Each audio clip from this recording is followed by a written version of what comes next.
नमस्कार, Om Shanti. Fit and fine में आप सबका स्वागत है दोस्तों।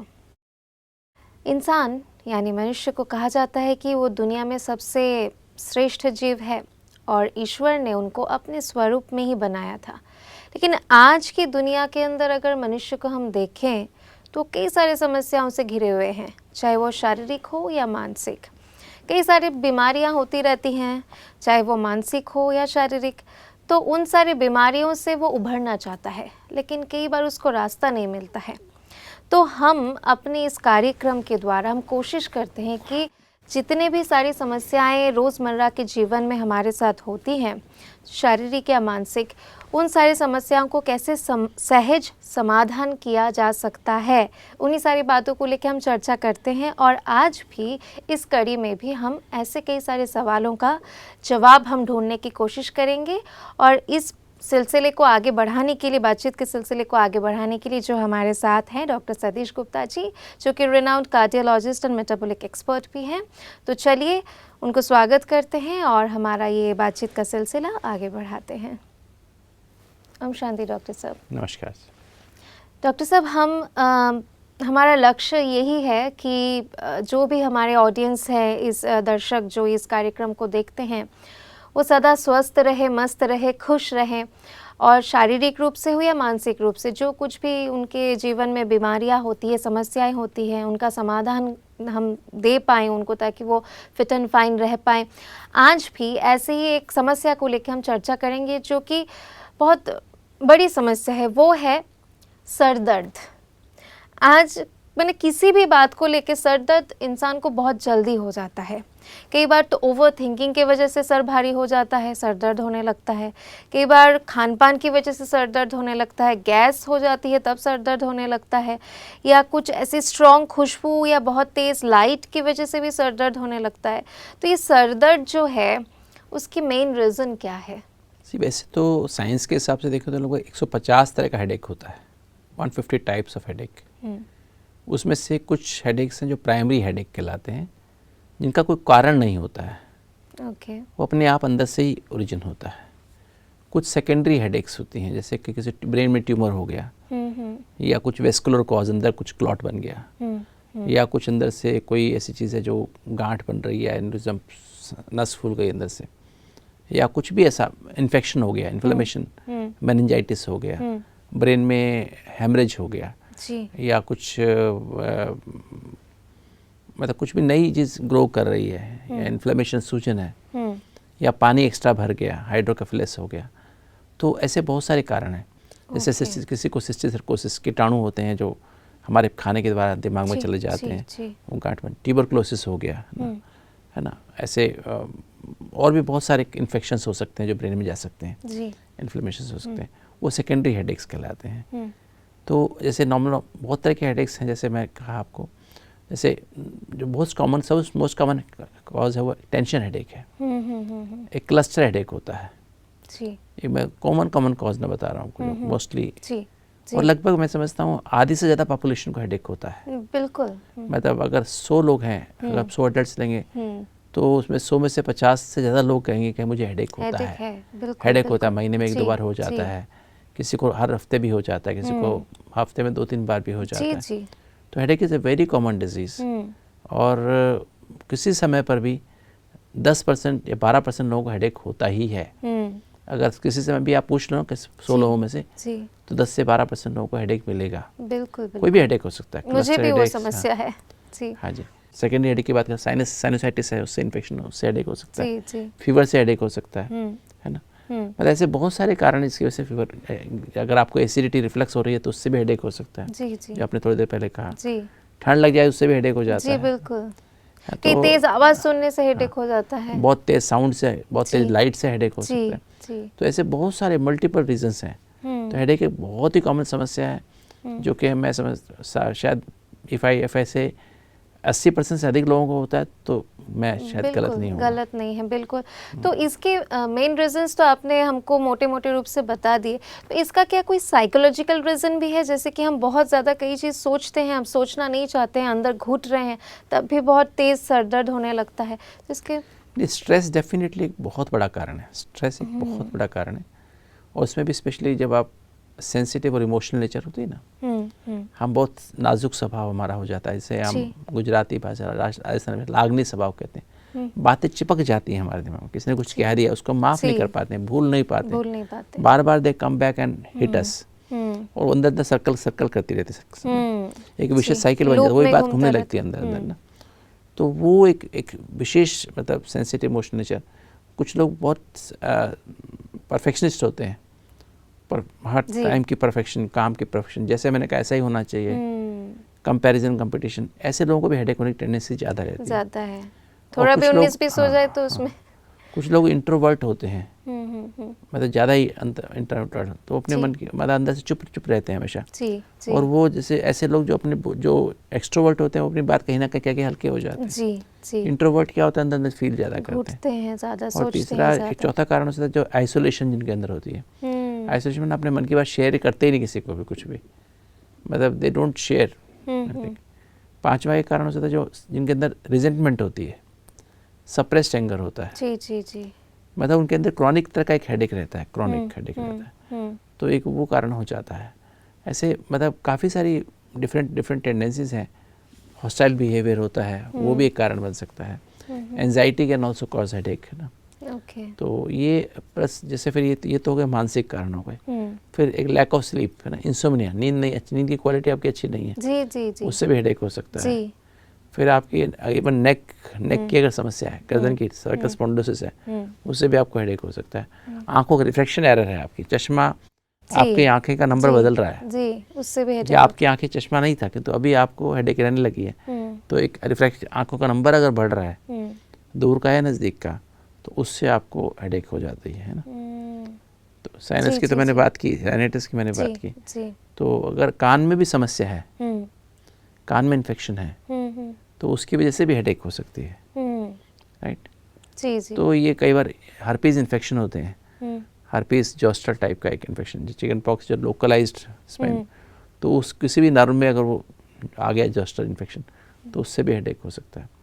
तो डिफरेंट टाइप के डिफरेंट रीजंस हो सकते हैं, पर जो सबसे इम्पॉर्टेंट, जैसे जो एकदम आदमी को डेबिलिटेटिंग हेडेक होती है, वो माइग्रेन होता है। जी, माइग्रेन, जी। तो माइग्रेन की समस्या की वजह से माइग्रेन माना हेडेक होगा ही, माइग्रेन का मेन सिम्टम जो है वो हेडेक ही है, ऐसा नहीं। माइग्रेन में भी कई तरह का हेडेक होता है। एक होता है कॉमन माइग्रेन, जिसमें टिपिकल हेडेक होता है, वन साइडेड हेडेक होता है, पल्सेटिंग हेडेक, थ्रॉबिंग हेडेक होता है, जी। और दूसरा जो है उसमें ऑरा नहीं होता है। ऑरा मीन्स उसके पहले कोई सिम्टम नहीं होते हैं, है ना। जैसे एक होता है एटिपिकल माइग्रेन है, या इसको कॉम्प्लिकेटेड माइग्रेन है, उसमें ऑरा होता है, पहले प्रोड्रोम होता है, ऑरा होता है। तो प्रोड्रोम में थोड़ा अजीब सी फीलिंग आती है अंदर से, और फिर ऑरा शुरू होता है। ऑरा 10 से 60 मिनट तक लास्ट करता है। उसमें क्या होता है, कुछ आंखों के आगे कुछ ऐसे फ्लैशिंग लाइट्स आएंगी, अजीब सी फीलिंग होएंगी, नोजिया की फीलिंग आएगी, है ना, स्किन में टिंगलिंग नम शुरू हो जाएगी, अजीब सा मतलब मूड अलग चेंज हो जाएगा, है ना, मूड चेंजेस हो जाएंगे, जी। और फिर उसके बाद माइग्रेन आता है। तो ये कम होता है। तो ऑरा के साथ फिर माइग्रेन होने के बाद फिर पोस्ट ऑरा होता है, वो फिर हैंगओवर जैसे इफेक्ट होता है, जैसे लोग ड्रिंक कर लेते हैं हैंगओवर इफेक्ट, तो पोस्ट माइग्रेन एक हैंगओवर सा रहता है। तो ये फिर 4 तरह का, मतलब 4 स्टेजेस, प्रोड्रोम, ऑरा, फिर headache which can last up to 72 hours. Migraine के हेडेक 72 आवर्स तक लास्ट कर सकती है, राइट। फिर एक ऐसा हेडेक भी होता है जिसमें आदमी की आधी बॉडी पैरालाइज हो जाती है कुछ देर के लिए, कुछ मिनट के लिए। अच्छा। ऐसा भी हेडेक होता है। एक हेडेक होता है इसमें पेशेंट को हेडेक होता ही नहीं है, वो भी हेडेक है ना, मतलब वो माइग्रेनस हेडेक है, उसमें सिम्टम होते हैं, नोजिया, फ्लैशिंग लाइट्स, ऑरा होता है, प्रोड्रोम होता है, कि तो बस अंदर से दर्द नहीं होता, अजीब सी फीलिंग, लाइट चुभ रही है, साउंड अच्छी लग रही है, पर हेडेक नहीं हो रहा है, यू हैव एवरीथिंग टिपिकल ना, पर हेडेक नहीं हो रहा है। तो उसको प्रॉब्लम में तो हम काउंट नहीं कर सकते। काउंट करेंगे ना, क्योंकि सिम्टम्स सारे वही आ रहे हैं। ओके। जैसे किसी को एंजाइना, छाती में दर्द, हार्ट अटैक आया, अब उसको सिम्टम्स सारे हार्ट अटैक वाले हैं। अच्छा। मतलब जो तकलीफ हो रही है, पसीना आ रहा है, घबराहट हो रही है, कि तो छाती में दर्द नहीं हो रहा है।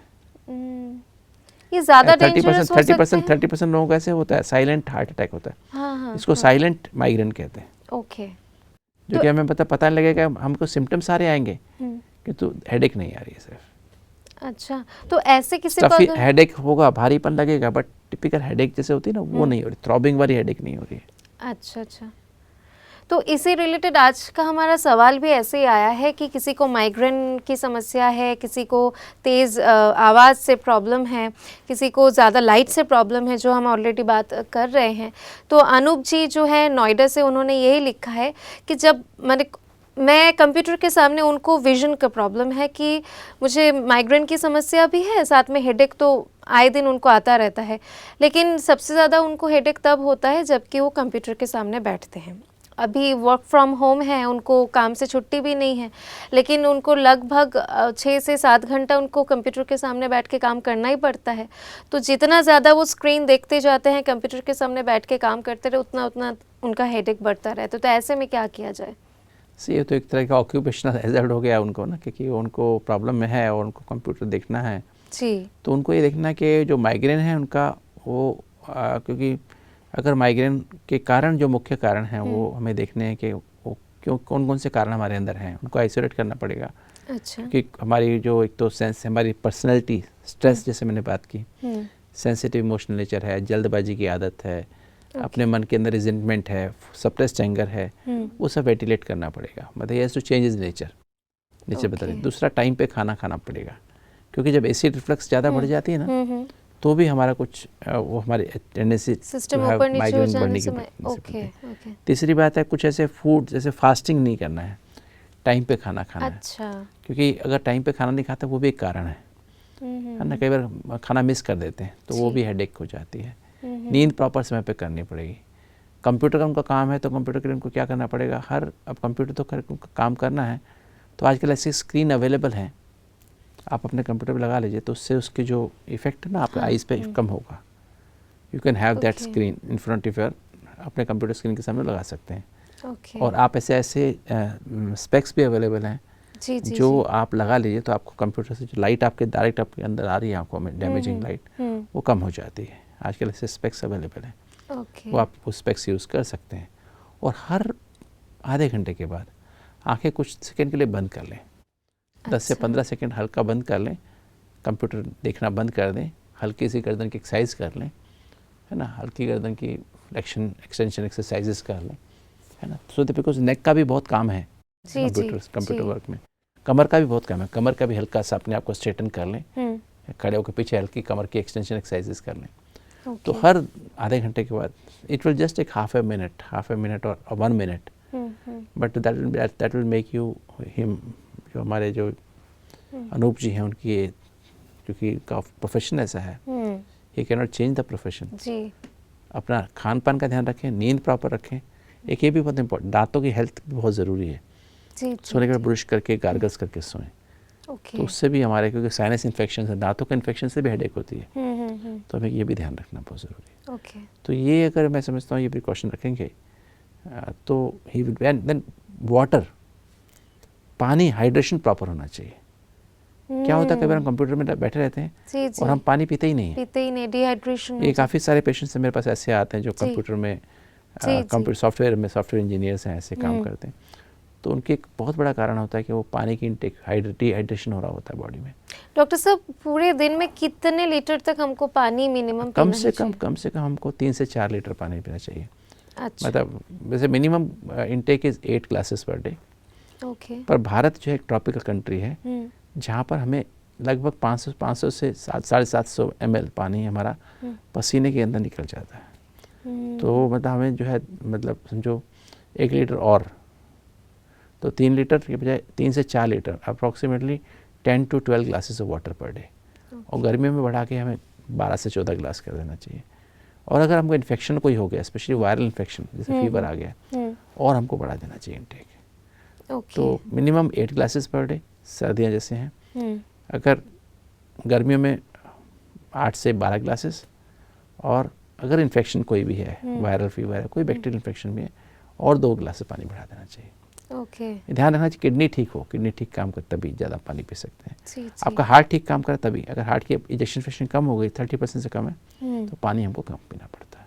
ये सही बात है डॉक्टर साहब, कई बार पेट में भी कोई इन्फेक्शन हो जाए, वो कई बार ज़्यादा पानी पीते रहने से वो इन्फेक्शन का भी वॉश हो जाएगा ना, वॉश हो जाएगा। जी। पानी हमें खूब पीना चाहिए, पानी बहुत असर करता है उसमें। पानी हमारा पोर्टेबल वाटर होना चाहिए, क्लीन वाटर होना चाहिए, साफ वाटर होना चाहिए। जी। चाहे तो हम थोड़ा ल्यूक वार्म वाटर भी ले वार्म कर सकते हैं, उसमें हम लोग तुलसी का पत्ता, अदरक, अच्छा, काली मिर्च थोड़ा डाल सकते हैं, लेमन ग्रास थोड़ी सी डाल सकते हैं, काढ़ा जैसा और लेमन वाटर, लेमन थोड़ा डाल के तो टेस्टी भी बन जाता है। ओके। तो हम वो पानी की ताकि वो तो रात के टाइम पे या शाम के दिन में भी पी सकते हैं, रात में भी पी सकते हैं। इट इज़ गुड, मतलब इट इज़ अ गुड इम्यूनोमॉड्यूलेटर, हमारी इम्यूनिटी को बढ़ाता है। बाकी नॉर्मल तो हमको जो नॉर्मल वाटर हम पीते हैं, प्योर वाटर हम ज़्यादा से ज़्यादा पीते रहें। बस मैं यही ध्यान रखना है अनूप को, यही, अगर he wants to avoid headache. जी। पहली बात है कंप्यूटर की स्क्रीन को डायरेक्ट नहीं लगातार नहीं देखना है। जी। Every half an hour he should close his eyes, बीच में एक्सरसाइज, गर्दन की एक्सरसाइज कर ले, कमर की एक्सरसाइज कर ले। जी। फिर पानी बीच में पीते रहें। जी। और टाइम पे खाना खाएं, टाइम पे सो जाएं, टाइम पे उठें, और डेली एक्सरसाइज जरूर करें। ओके। अपना प्रॉपर लाइफस्टाइल, अंदर की जो घड़ी है ना उसके अनुसार स्ट्रेस फ्री रहें, उसके लिए रेगुलर मेडिटेशन करें। स्पेशली ब्रह्म मुहूर्त में मेडिटेशन, 4 बजे का जो अमृत वेला से कहते हैं, उसमें मेडिटेशन करें आधा घंटा। राजयोग मेडिटेशन सीख लें, थॉट्स को पॉजिटिव बनाएं, नकारात्मक विचार और व्यर्थ विचार, वेस्ट थॉट्स को अवॉइड करें। पर ऐसे कहने से अवॉइड नहीं होते हैं, we have to replace them with good thoughts, positive thoughts. और meditation is a great help in such a person. जी। जैसे कि आपने एक बात बताई बीच में कि जो कुछ भी बातें आती हैं वो अंदर नहीं रख के उसको एक्सप्रेस करते हल्का हो जाए। सोने के पहले वेंटिलेट करके सोना चाहिए। जी। लेकिन वो बातें हम किसी लोगों से तो शेयर नहीं करें ना। नहीं, पर लेटर नहीं, वो ना लेटर टू गॉड लिखें, उसमें लिखें, एड्रेस करें, मन में जो भी टेंशन है वो लिख दें, बॉडी में कुछ समस्या है वो भी लिख दें, परिवार में कुछ समस्या वो भी लिख दें, प्रोफेशन में कुछ समस्या आ रही है वो भी। 4 तरह के एरियाज हैं हर आदमी के पास, mind, body, family and profession. चारों एरिया में जो भी स्ट्रेस है उसे रिलीव कर दें, लिख दें, साइन करके सरेंडर कर दें गॉड को, और उसको फाड़ के डस्टबिन में डाल दें। Never keep it that paper with you, dustbin में डाल दें, क्योंकि नहीं तो वो भी एक हेडेक होता, कोई और पढ़ ले तो इसलिए उसको वॉश करें। और उसके बाद थोड़ा सा मेडिटेशन करके सो जाएं हल्के से। और सोने के बाद याद रखें, ब्रश कर लें, दोबारा से बालों को, फेस को ठीक कर लें, एकदम फ्रेशन अप होके सोए, एकदम लूज क्लोथ्स पहन के सोएं, और इजी होके सोएं। वेंटिलेशन कमरे में अच्छा हो। कई बार ये भी एक प्रॉब्लम, सर्दियों में स्पेशली हम लोग सारे खिड़की दरवाजे बंद कर देते हैं और हम सफोकेट हो जाते हैं, वो भी एक हेडेक का, नेक्स्ट डे हैंगओवर जैसा रहता है। तो प्रॉपर हवा का वेंटिलेशन होना बहुत ज़रूरी है। सर्दी है, ठीक है, हमें सर्दी है, हमें बहुत तेज़ हवा नहीं चाहिए, पर कुछ ना कुछ खिड़कियाँ इस तरह से हम बंद करें कि फ्रेश हवा थोड़ी एंटर करती रहे। जी। और फ्रेश हवा क्रॉस भी होती रहे। हाँ, क्रॉस वेंटिलेशन बहुत ज़रूरी है। कई बार हम एसी ऑन करके सो जाते हैं, हीटिंग वाला एसी है ना, आजकल heater hot and cold AC आते हैं जी। और वो फिर हमें क्या, फिर अंदर से ड्राइनेस फील, हमारी जो पूरी mucosa, nozzle mucosa, oral mucosa, पूरी या रूम हीटर का इस्तेमाल करते हैं, उसमें भी ड्राई म्यूकोजा पे इन्फेक्शन बहुत जल्दी होते हैं। अच्छा। वायरल बैक्टीरियल दोनों इन्फेक्शन ज़्यादा होते हैं। तो हमें ध्यान रखना है, फेफड़ों में इन्फेक्शन भी ज़्यादा होते हैं, तो हमें ध्यान रखना है। ह्यूमिडिफायर, एक ह्यूमिडिफाइंग मोड होता है उसमें ना, अपने एसी में भी ह्यूमिडिफायर मोड ऑन करना चाहिए, है ना। नहीं तो क्या है, 1 घंटा कमरे को गर्म किया, उसके बाद आप बंद कर दें, एसी बंद कर। ऐसे ही हमें हीट ब्लोअर हम यूज़ करते हैं कमरे में, और सारी रात हीट ब्लोअर चलता रहता है। कई बार हीटर होते हैं, वो कमरे में जितनी भी ऑक्सीजन होती है उसको पहले आपने कमरे बंद कर दिया, ऊपर से हीटर भी ऑन कर दिया, वो तो बहुत ही खतरनाक है। और कभी भी आपको अंगीठी तो कभी कमरे में रखनी नहीं है। अच्छा। अंगीठी जला के कभी नहीं रखनी चाहिए, उससे मर सकते हैं, क्योंकि जो कोयला जलता है तो उसमें कार्बन मोनोऑक्साइड बनती है, तो सोते सोते एक कमरे में 4 लोग चारों के चारों मर जाएंगे सुबह तक। तो कभी कमरा बंद करके अंगीठी जला के कभी नहीं छोड़ना चाहिए। अच्छा। और हीटर भी जहाँ तक हो सकता है बंद करना चाहिए। जी। ब्लोअर हमको कभी यूज़ करना, पर हमको 1-2 घंटा यूज़ करके कमरा गर्म हो गया, then we should close it. Okay. जहाँ तक हो सके हमको, क्योंकि ये Ventilate सब करके चीज़ें ड्राई स्किन अंदर की स्किन को अंदर की म्यूकोसा मैंने बताया पहले भी, वो ड्राई होने से इन्फेक्शन फिर होने शुरू हो जाते हैं। और रूम की ऑक्सीजन भी तो खत्म हो जाती है ना खत्म हो फिर ड्रायर वगैरह से। तो ये ध्यान रखना। तो अगर हम ये ध्यान रखेंगे तो मैं समझता हूँ हमारी जो है प्रॉब्लम कम हो जाएगी और हम अच्छा महसूस करेंगे। और आँखों का, हाँ ये मैं इनके लिए जो अपने अनूप जी के लिए मैं बात करूँ, ये मैंने बहुत देखा है जो IT सॉफ्टवेयर वाले होते हैं और उनका नंबर का चश्मा आँखों का चश्मा नंबर बहुत बढ़ जाता है, तो वो उनके लिए स्पेशली अगर एक अपना टॉवल रखें अपने साथ, जब ऑफिस में जाते लेके जाएं या घर में काम कर रहे हैं, हर 1 घंटे में पानी से आंखें धो लें। ओके, अच्छा। तो that's very very refreshing every hour. और उसे अपने आंखों को पानी से धो लें, अच्छे से धो लें और टॉवल से साफ कर लें। जब पानी मारने के टाइम पे आंखें बंद रहें? नहीं, आंखें नहीं खोल के, मतलब हल्के हल्के से जैसे पानी से धोते ना, मुंह को धोते हैं, तो आंखों को भी धो लें। तो उससे फिर अपना जो है, अगर मौसम के अनुसार अगर गर्मी है तो नॉर्मल पानी से धो लें, और सर्दी है तो हल्के निवाए पानी से धो लें, सो दैट ठंडी भी ना लगे आपको, तो वो धो लें। साथ में कोई हम ड्रॉप्स भी यूज़ कर सकते हैं, आई ड्रॉप्स वगैरह? अगर आपकी आंखें ड्राई रहती हैं तो फिर आप जो टीयर ड्रॉप्स अवेलेबल है वो डाल सकते हैं। इसमें मैं एक सवाल पूछना चाहूँगी डॉक्टर साहब, हेडेक की समस्या जब भी आती है, मुझे पर्सनली मैं फील करती हूँ कि जब भी कोई स्ट्रॉन्ग खुशबू आती है या परफ्यूम की खुशबू कोई आसपास भी लगा रहा होता है तो मुझे वो बर्दाश्त नहीं होती है, तब मेरा सर दर्द होने लगता है। तो इसके हाँ, ये भी है। मैंने बताया जैसे आपको कुछ, मैं पूरा कारण मैंने नहीं, माइग्रेन के पूरे कारणों को मैंने डिस्कस किया था। एक तो जैसे आपने बताया परफ्यूम्स हैं, स्ट्रॉन्ग परफ्यूम्स हैं, स्ट्रॉन्ग स्मेल्स हैं, है ना, साउंड्स हैं, या मैंने लाइट की बात की, 4-5 चीज़ें जो बहुत ही स्ट्रॉन्ग, मतलब अपने अंदर है इसके एलर्जी, एक तरह की हमारी जो हमारे हेडेक हो सकता है, तो हमें इन चीज़ों को अवॉइड करना चाहिए टोटली ना। बस स्पेशली जब हेडेक का, माइग्रेन का अटैक आता है तो द अटैक में लास्ट अप टू 3 days, है ना, 4 hours to 3 days। और 3 days अगर हो जाए, 3 days से ज़्यादा हो तो उसको हम स्टेटस माइग्रेनोसिस कहते हैं। जैसे कई बार जैसे एपिलेप्सी होती है ना, दौरे के पीछे दौरे पड़ते रहते हैं, जी। एक दिन हो जाए तो 2 दिन तक दौरे पड़ते हैं, 3 दिन के बाद दौरे पड़ते रहते हैं, तो स्टेटस एपिलेप्टिकस कहते हैं। ऐसे स्टेटस एस्थमेटिकस होता है, दमे का अटैक पड़ता है, दवाइयाँ काम ही नहीं करती, लगातार दमा चलता रहता है।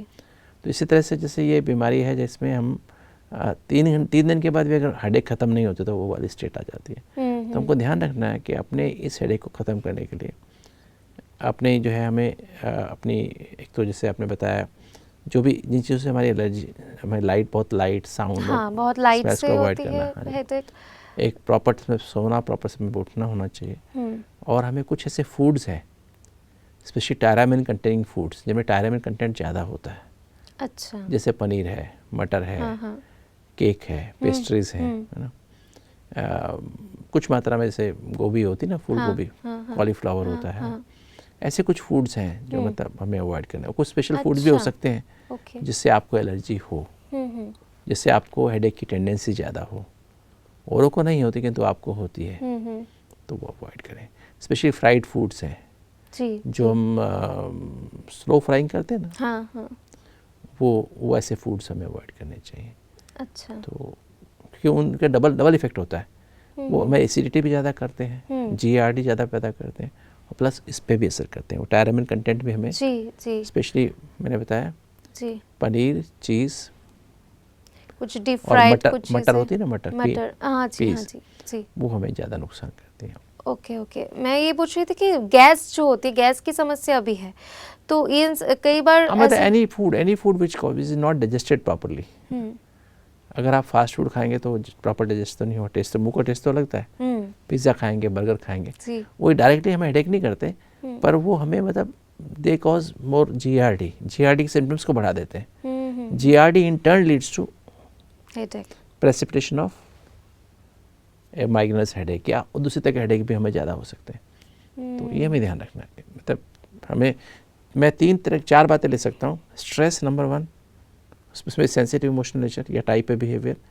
दूसरा GERD, एसिडिटी ज़्यादा बनना, तीसरा प्रॉपर स्लीप, अगर आप नींद प्रॉपर नहीं करते, चौथा फूड टाइम पे खाना और क्या खाना।